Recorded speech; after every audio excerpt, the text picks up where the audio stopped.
At 84 years old, Paul Anka has lived a life full of highs and lows, from fame and success to heartbreak and hidden truths.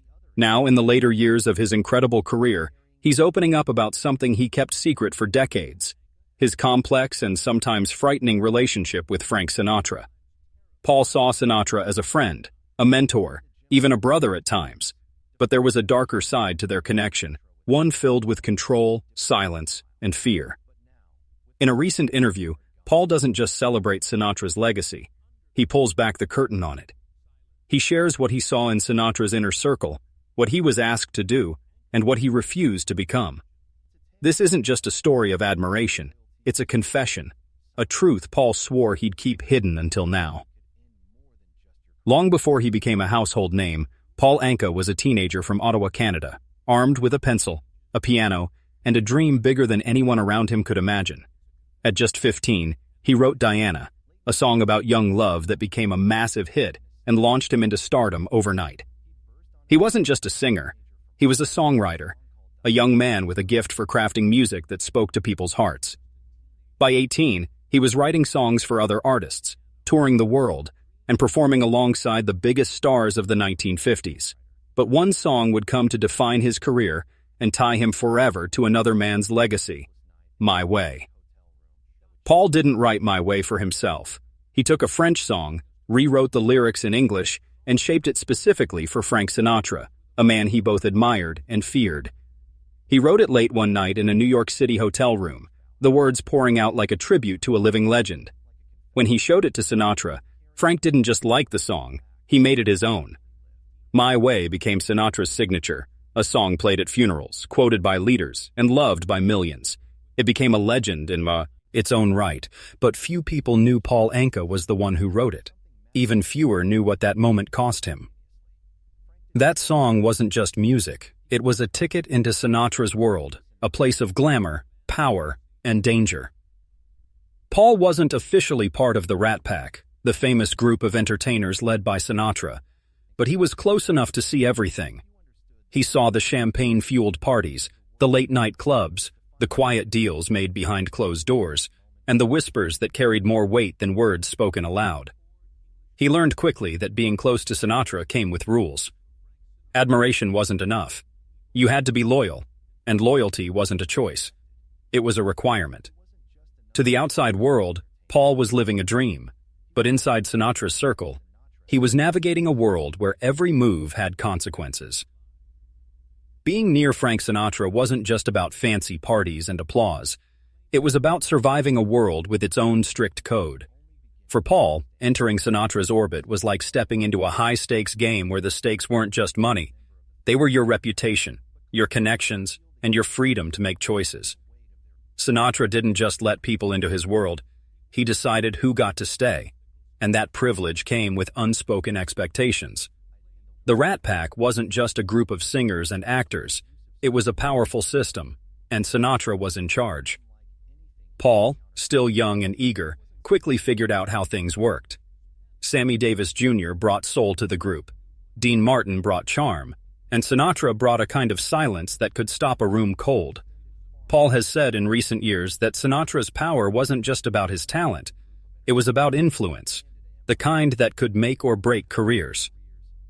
You didn't say no to Frank, Paul said simply. You played along or you were out. He tells stories now, carefully choosing his words, about nights in Las Vegas and men with no clear job titles gave orders about phone calls or arrangements before a show.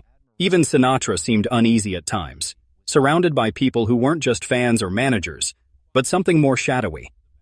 There was a cost to being in Sinatra's world, a weight to every interaction. Every joke, every deal, every performance came with the sense that someone was always watching. It wasn't just nerves, it was how things worked. Paul played along. He smiled, shook hands, and kept writing songs. Defying Sinatra wasn't just risky for your career, it could be dangerous. Sinatra's world was built on loyalty, and betrayal wasn't punished with bad press. It was met with silence, closed doors, and favors that vanished. Paul was in the room for it all. He heard the whispers, saw the deals, and understood what it took to survive. Stay useful, stay respectful, and stay quiet. one night stands out in Paul's memory, a moment he's never been able to forget. It wasn't at a big show or a glamorous Rat Pack party. It was in a Las Vegas dressing room that reeked of sweat, cigarettes, and tension. Paul was in his 20s, still riding the wave of his success and proud of writing My Way. He arrived early, full of ideas and eager to impress Sinatra with new music arrangements. But when he walked in, Sinatra was already there, sitting quietly with two men in suits and a half-empty bottle of whiskey. Paul offered a handshake, but Frank didn't even look up. Then came the words, cold and cutting. "Don't forget who made that song matter, kid." Those words hit Paul hard. It wasn't just a reminder of his place. It was a warning that no matter how talented he was, he'd never be on Sinatra's level. To Frank, My Way was his, and the world agreed. Paul was just the young guy who got lucky. He stood there, humiliated, wanting to speak up but knowing better. He nodded, forced a small smile, and left the room. That night, he performed as if nothing had happened. But something inside him changed. That moment didn't end their relationship, but it shifted it. Paul stopped seeing Sinatra as a hero and started seeing the reality of the man behind the myth. He realized that in Sinatra's world, gratitude was fleeting, respect had limits, and loyalty was a one-way street. Years later, Paul described that night as a turning point. "It was when I saw greatness," he said, "but also danger. Frank could love you one day and forget you the next." That moment didn't break Paul. It taught him to stand on his own. He never looked at Sinatra or fame the same way again. For years, rumors followed Paul like a shadow. Quiet stories about who Sinatra was really connected to, how deals were made in secret, and the lines you couldn't cross if you wanted to stay in the game. Paul, always observant, saw more than he ever said out loud. One memory from the early 1970s stands out.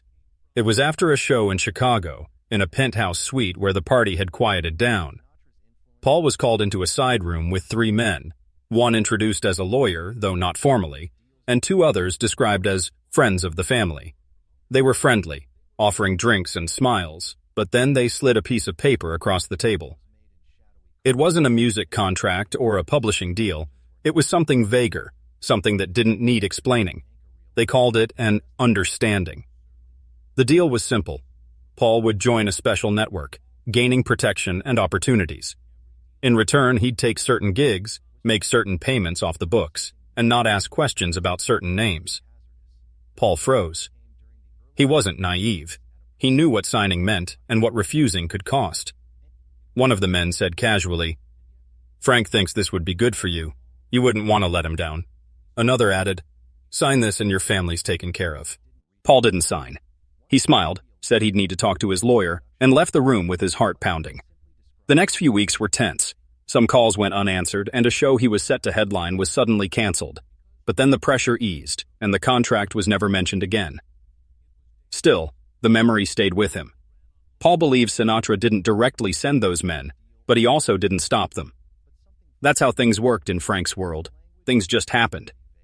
Paul survived because he was careful. He didn't fight the system. He sidestepped it, staying visible on his own terms, with his own name. My Way is the song that defines Paul Anka's career and Frank Sinatra's legacy. It's one of the most famous songs ever, a powerful anthem about standing tall and living life on your own terms. But what most people don't know is that Paul rarely performed it himself for years.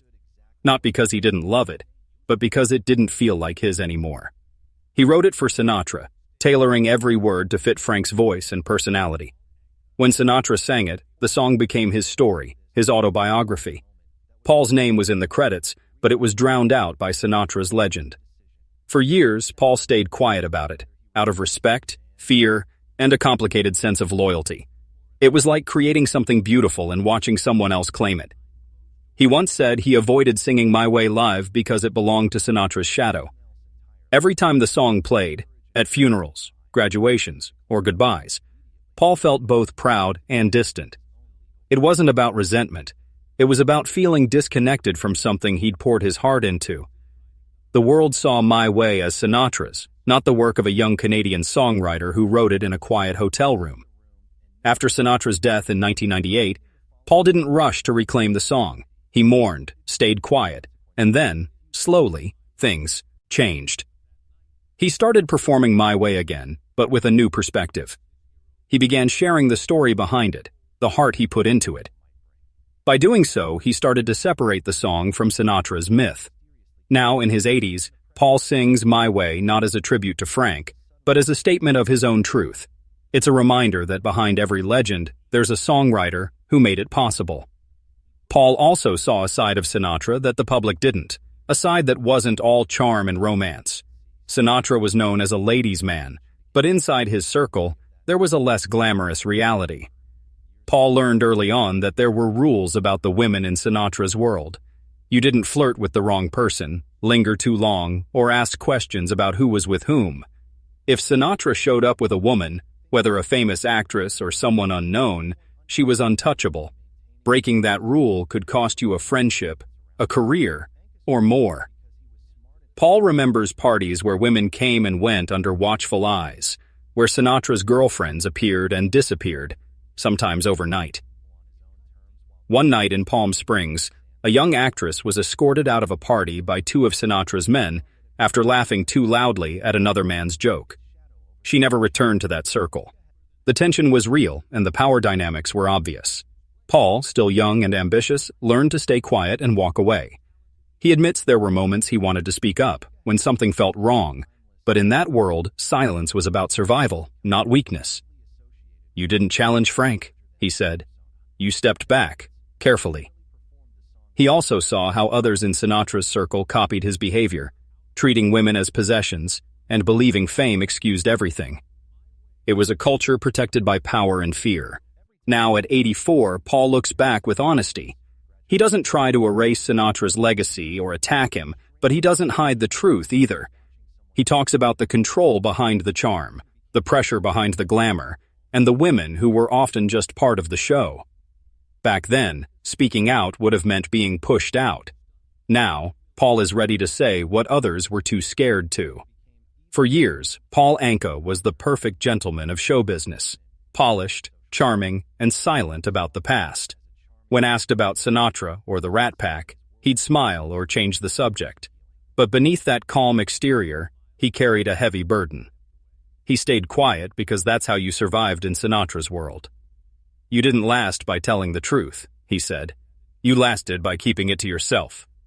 Sinatra was his hero, the man who gave his song a voice, but he was also unpredictable, controlling, and surrounded by people who didn't like questions, especially from someone seen as the young guy in the room.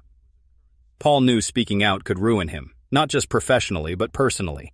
He had a family to support, a career to maintain, and fans to entertain. "They didn't want the kid with the pen to cause trouble," he said. "They wanted me to keep writing hits." So he stayed in the background, watching as the system protected itself, as legacies were shaped, and as some talented people vanished while others rose. He saw silence rewarded and truth ignored. But time changes things. It dulls fear and sharpens memory. In his 80s, with most of that world gone, Paul decided he was done staying quiet. "This isn't about getting even," he said. "It's about letting go." Now Paul is telling the full story, not just the glamorous moments, but the tension, the control, and the times when fame's cost felt heavier than its rewards. He doesn't want pity or praise. He wants the truth to be heard. Legends are often built on what's left unsaid, and Paul is tired of silence. At 84, he's not chasing redemption or headlines. He's claiming his story. He's no longer the kid trying to impress Sinatra or the songwriter watching his work become someone else's. He's the man who lived through the golden age of music and came out whole. Paul's revelations show a side of Frank Sinatra that doesn't fit the polished image. Sinatra will always be a giant in music, but Paul reminds us that even giants have flaws, and someone always lives in their shadow.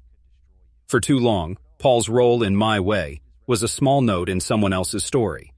The closeness, the fear, the respect, and the control were all hidden behind the glow of old Hollywood. But now, Paul is writing the final chapter, and it's his to tell. When he sings My Way today, it's not just Sinatra's song, it's his own. Each word carries his story, his truth. As he performs for audiences who now know the real story, it's clear. Paul Anka didn't just borrow greatness, he created it. And now, his voice, once quiet, sings louder than ever, closing the book on his past with Sinatra and writing an ending that's his own. In this final chapter of his life, Paul Anka isn't the young man in Sinatra's shadow anymore. He's the one who outlived the myth. At 84, he's done seeking approval or staying quiet.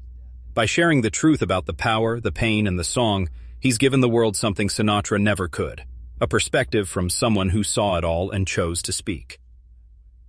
My Way may have made Sinatra iconic, but it was Paul's words that gave it life. Now, after years of loyalty and restraint, Paul has reclaimed his legacy, not with anger, but with honesty. He's shown that the strongest voice isn't always the loudest. It's the one that waits, watches, and, when the time is right, speaks without fear. Paul Anka didn't just survive the golden age of Maui. Music. He helped create it. And now the final note is his.